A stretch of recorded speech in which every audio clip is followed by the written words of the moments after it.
Hello, ladies and gentlemen, boys and girls, people of all ages, sexualities, and identities, and welcome back to another film review. And today's film review is none other than How to Train Your Dragon. So, without further ado, let's jump right into the review.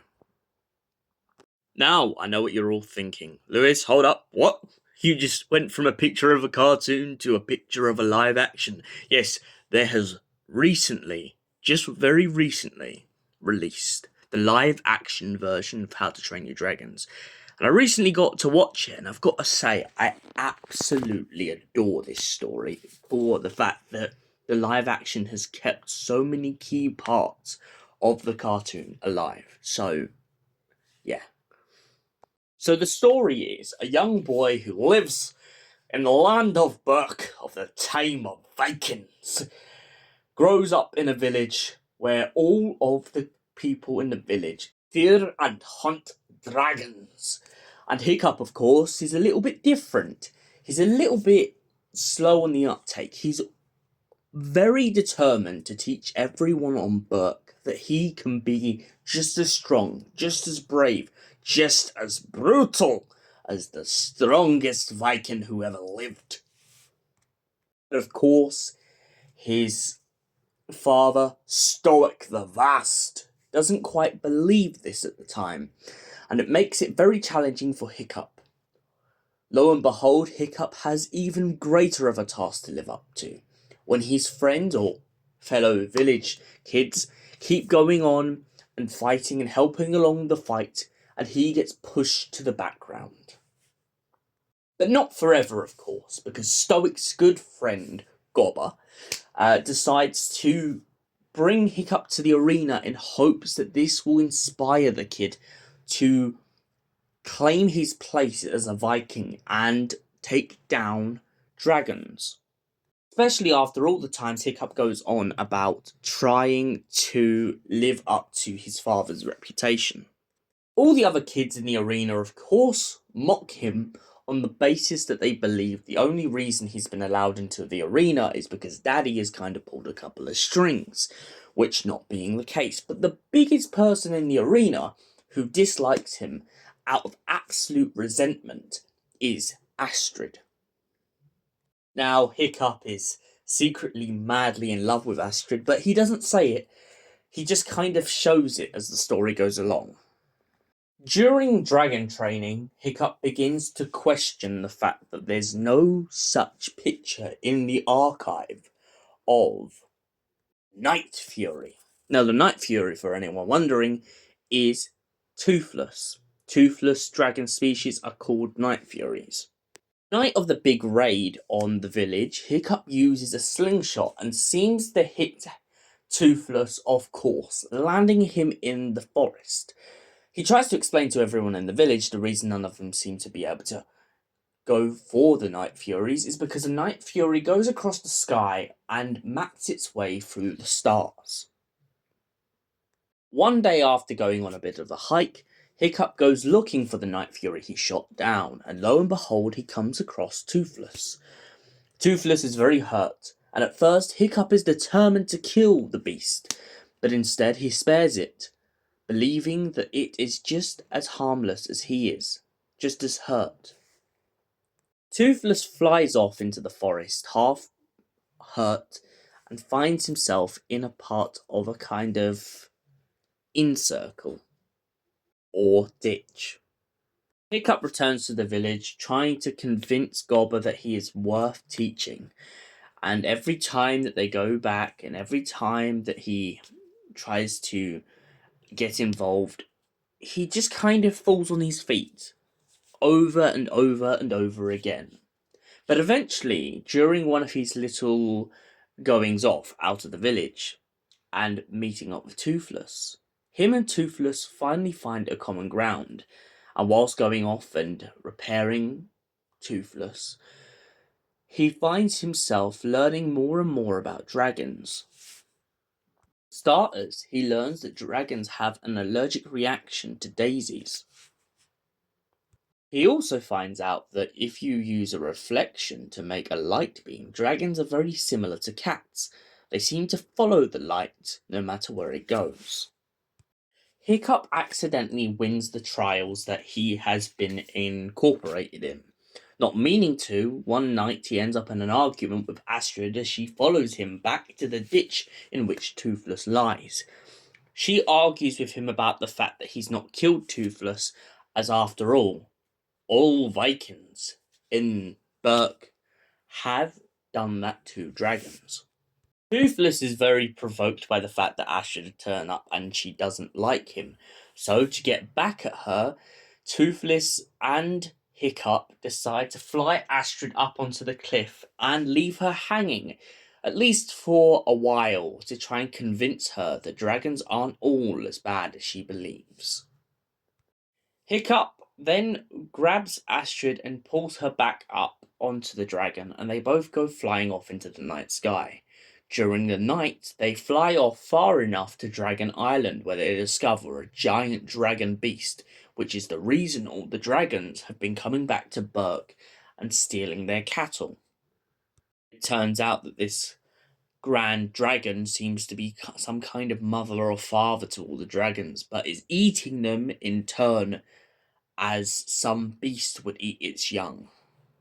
They fly back to Burk, and Hiccup explains to her that they need to wait before telling Stoic, and he knows that the only greatest chance he's going to get is if he flunks the test he gets tomorrow to kill a dragon. Astrid is very confused in why he still wants to go through with fighting the dragon, and what she fears the most is for Toothless, knowing full well if Toothless turns up, Stoic will lock him up like all the other dragons before him. The big day comes and everyone in the crowd cheers for Hiccup's first time in the Battle of the Flame. But of course, Hiccup absolutely flunks it, putting down his sword and putting down his helmet, trying to befriend the dragon. But the dragon he tries to befriend, of course, is still intent on trying to kill him. Toothless turns up trying to save Hiccup, but in turn just gets in the way. Stoic and a bunch of the Vikings at Burk lock down the dragon, putting it away, and also lock up Toothless in the process. When Hiccup goes home and tries to explain to his father the situation, his father Stoic just calls him "not my son," and goes back off with all the other Vikings in hopes of trying to find the answers to Dragon Island. After Hiccup accidentally points out that Toothless knows where Dragon Island is, Stoic uses Toothless as a guide. Once the Vikings approach Dragon Island, all the dragons they've come to fight have fled from the island, trying to escape the giant beast hidden in the cave.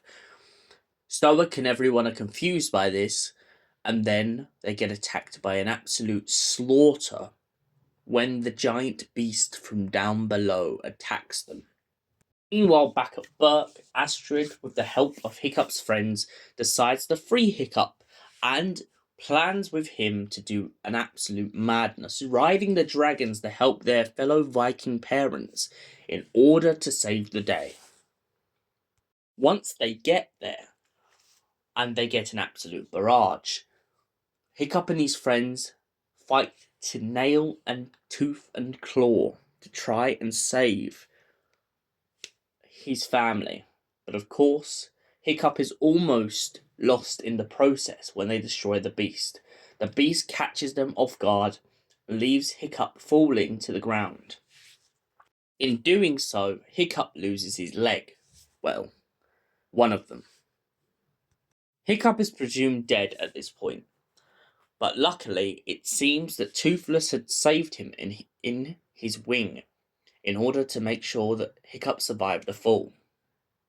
When Hiccup wakes up, Astrid kisses him, and of course, her and his father give him a big hug, hoping and praying that they can move on from this and never have to return. When Hiccup returns home, he's surprised to find that Toothless is inside of his own house. It turns out that all the dragons who were once enemies of Burk have now become very good friends to the Vikings. All because one boy wouldn't kill a dragon. So, what did I think of this film overall? Well, I absolutely love it. I'm not even going to beat around the bush. I love this film. I love the idea of how Hiccup is very much the outcast in the beginning of the story. He's always being pushed aside or seen as inferior. I mean, even Astrid and a couple of the other people on Burke and Snot Out and the twins, they all kind of see him as like the. Mm, he's just not on their level. My favourite part of both films, the animation and this one, is just this idea of Gobber really giving it to Stoic when Stoic starts telling stories along the side of, when I was a boy, my dad told me to hit my head against a rock. I thought he was crazy. I didn't quite believe him, but I didn't question it. And that's the brilliant part I really like, is that Gobber kind of goes to Stoic. We can't hold them back forever. Hiccup has to make his own way. The boy's gonna be ready. The idea of like brotherhood between the two characters. Like there's Stoic, who's lost Hiccup's mum to our knowledge in this film. And there is Gobber, who's his kind of best friend, who's always questioning Stoic. He's always, I mean, he's lost most of his limbs, and that's the most crucial thing as well. Is you've got this person who struggles with their mobility, but still kind of has that sense of reality to tell people when they're wrong.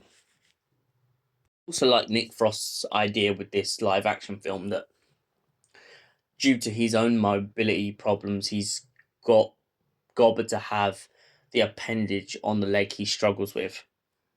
The actors in the live action I've got to give a really big up to, because I absolutely love how they handle their characters, the new depth they bring to them, the idea that they've definitely watched the film in the first place to bring us these characters we absolutely love.